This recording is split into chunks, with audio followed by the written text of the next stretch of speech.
Morning. Great to see you. Thanks so much for watching, whether you're live or you're following on catch up.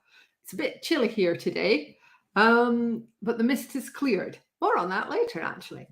Right, today, just a quick reminder in case you missed it, that the REACH registration deadlines for UK REACH have been put back by 3 years. I'm going to drop a quick link to the proposed statutory instrument into this video now.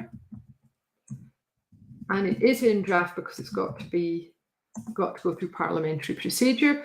But statutory instruments are different from full-on regulations or laws because they require less scrutiny. Usually with an SI, I think it gets placed in the Commons Library, and if nobody objects after a certain amount of time, it's brought in. So it's a relatively light touch thing.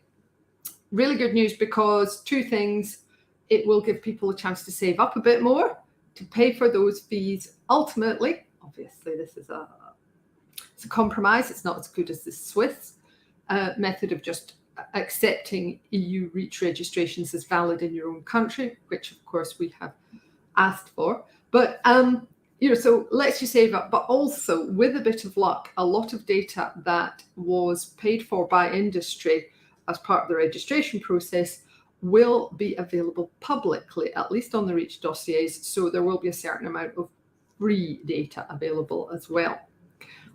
Time will tell. Right, so that's first thing. Second thing is a very, very quick reminder. We've had contact with a colleague this week over a dispute on when EC regulations come into effect.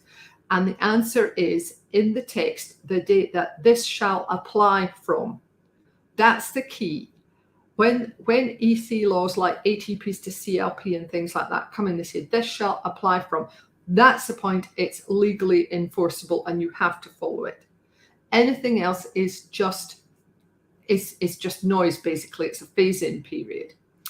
We do talk you through this a bit in today's newsletter, by the way. So if you're not already signed up, it might be an idea to go on. The today's edition of the newsletter won't be out on that link until 9:30 because we send it out. Usually we publish it at the same time as the weekly newsletter goes out at 9:30 on email to all of our lovely readers. That's the second thing. Be really careful. If someone says, oh, it says the date applies from this, and that means you've got a phase-in period. No, the phase-in period is before the date of application.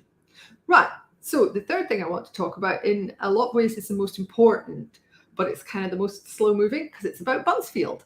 Now, my friend Peter Robbins, who a lot of people will know through his work in supporting CHCS, had a bit of a rant about Buncefield because it's always bugged him that one of the senior police officers at Buncefield said, oh, it was a miracle. It was only by the grace of God so many people weren't killed in the explosion because nobody actually died. And Peter says this is rubbish because, of course, if it had happened during normal working operations, there were loads of people about. They would have heard something going wrong. They would have smelt the vapor. The alarm would have been raised much, much sooner.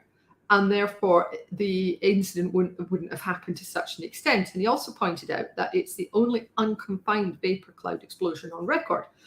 And that triggered something in me that I've thought for a long time, which is I don't believe it was a vapor cloud explosion. If you read through the draft document on the COMA report, and you can read through the full one, but the draft one has the information that's useful. A mist was formed. A visible mist. They can see it on CCTV. People noticed it. Now, it was obviously 10th into 11th December. It was cold. The HSE considered that this mist is a combination of hydrocarbons and ice particles.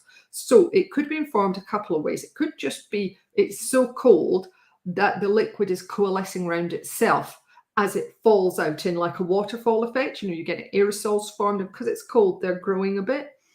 Or it could be that the hydrocarbons are actually coalescing, again, due to cold ultimately, but coalescing around miniature ice crystals.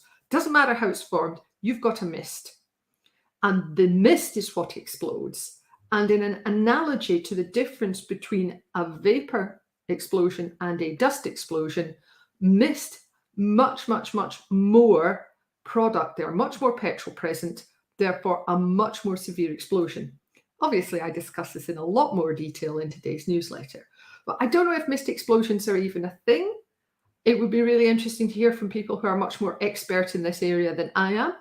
I only sort of touch on it a little bit in my coma work because explosions can obviously lead to massive releases of things into the environment, which is where I come in. So I have to think about explosions to a certain extent as initiating incidents for major accidents to the environment, for example.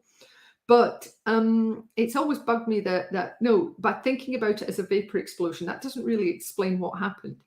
And mists will behave, sort of hydrocarbon mists will behave a lot more differently from hydrocarbon vapor because they won't disperse in the same way.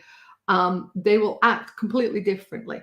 I mean, let's face it, in CLP, we make a real distinction between vapors and dusts and mists. So why can't we make that in terms of process safety as well? Okay, I will get off my soapbox. So, reasons to be cheerful. We are still on the run up to the coronation. Ever so exciting. I'm doing all sorts of versions of coronation chicken recipes and other recipes. It's actually coronation salad in today's newsletter.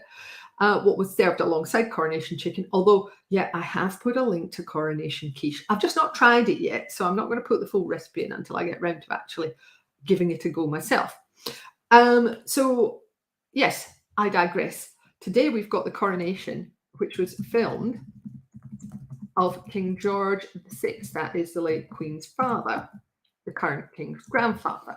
Now, obviously, this was 1937. It was before many people had TV. The thought of televising it didn't even come in.